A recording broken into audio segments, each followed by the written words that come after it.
Jissokna tħassib enormi dwar il-proposta ta' bini ta' blokk appartamenti fil-buffer zone ta' tempji megalitiċi tal-ġgantija Fawdex.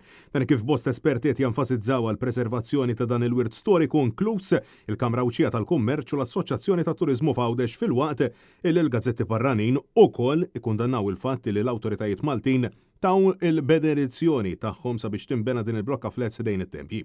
Minkejja dan kollu minkejja r-riskju li dawn it-tempji jitilfu l-istatus ta' patrimonju dinji tal-UNESCO, il-Prim Ministru Roberta Bela tax jifhem li dawn l-appartamenti se jinbnew.